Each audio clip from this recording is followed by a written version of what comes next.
All right, let's get right into it. Today, we're going to tear apart a real-world freelance pitch piece by piece to figure out what makes it work so well.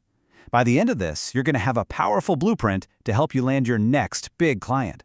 I mean, this is the big question, isn't it? For every single freelancer out there, the market is absolutely packed. It's global, it's noisy. So how in the world do you get a client to notice you, let alone hire you? That's the challenge. So what's the secret sauce? Well, we found this absolutely brilliant pitch from a freelancer named Belay Eshitu Badata. And we're not just going to read it, we're going to treat it like a masterclass. We're going to deconstruct it to see exactly what makes it tick. So here's our game plan. We'll start with how the pitch sets the stage. Then, dive into crafting a powerful intro, proving your skills, defining what makes you unique, and finally, sticking the landing with a great call to action. Okay, first up, the challenge. You know, a really great pitch never starts with me. Nope, it starts by showing you understand the client's world. And Belay just nails this in the first few seconds. Just listen to that opening line. It's not some generic hello, it's a diagnosis of the client's problem. He's immediately saying, hey, I get it. I understand the complex world you're operating in, and he's already positioning himself as the guy with the solution. And that leads us perfectly into section 2. Once he's framed the problem, how does he introduce himself? He doesn't just list his skills, he presents himself as the specific answer to the problem he just described.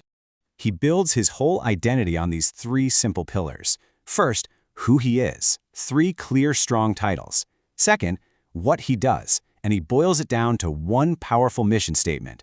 And third, his unique blend, that combo of business smarts from an MBA and real technical skill. Boom. It's an instant snapshot of exactly who he is and what he brings to the table. And this is the real magic trick here. He's not just saying, I'm a translator and I'm a data guy. Anyone can do that.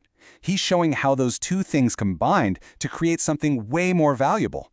A single person who can bridge that critical gap between raw data and clear communication. All right, next up, he's made some pretty big claims, but you know, talk is cheap. Now he's got to back it up. This is where we move from just saying what you can do to actually proving it. Oh, I love this line. It is so simple, but so incredibly powerful. In just 5 words, he completely reframes his service. He's telling the client, look, I'm not a cheap commodity you can find anywhere. I'm a strategic partner who gets the deeper meaning. And this right here shows the difference perfectly. On the left, you've got the standard pitch. It's a fact. But on the right, that's a statement of value. He's not selling the task, he's selling the result, the peace of mind the client gets. That's what people pay for.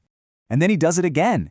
He uses the exact same powerful structure for his tech skills. It's genius. This line instantly flips the script from mindless data entry to strategic insight. It shows a consistent way of thinking across all his services. He's not a button pusher, he's a problem solver. And here's how he makes it real for the client. He literally shows them the assembly line. He lays out his whole process, from wrestling with messy data in Python to putting on his MBA hat for the big picture summary. He's showing them that he alone can manage the entire pipeline, which for a client means saving a ton of time, money, and headaches. Okay, so this brings us to the absolute heart of the pitch. He's laid out all the pieces, and now he's putting them together to answer the one question that really matters. Why should I hire you over everyone else? I mean, the difference is just night and day. A traditional linguist does one thing. Belay has positioned himself as this new kind of specialist who owns the whole process. He's not just another cog in the machine. He is the machine. That's his unique value, right there. And then he drops this killer term, the plug-and-play freelancer. To a busy manager, that is music to their ears. It's a promise that says, I won't cause you more work. I'll deliver something that's finished, polished, and ready to go. It's a promise of 0 hassle. And holding everything else up are these 3 core promises. Now, think about it. These aren't skills. They're his professional ethics. By stating them so plainly, he's building a foundation of trust. He's signaling, I get how business works at a high level. All right, we're in the home stretch now, the grand finale, mastering the call to action. How you end your pitch is every bit as important as how you start. You've got to close with confidence and make the next step a total no-brainer. Just look at this closing line. It is chef's kiss. Perfect. The word let's immediately makes it collaborative. Clear, accurate, and impactful, brilliantly calls back to the core values he's been selling this whole time. And that word together, it makes him a partner, not just a hired hand. And that's the big psychological shift here. He isn't desperately asking for a job, he is confidently inviting the client to partner with him to create something great. That small change completely flips the power dynamic and puts them on equal footing. So there you have it, the whole thing, boiled down to a simple, repeatable formula you can use. You start with the client's problem. You present your unique value. You back it all up with proof. You seal the deal with a promise of professionalism, and you end with a collaborative call to action. And that brings me to my final thought, which is really a question for you. After breaking all this down, think about your own work. What is the one sentence that truly defines your unique combined value? Really think about it.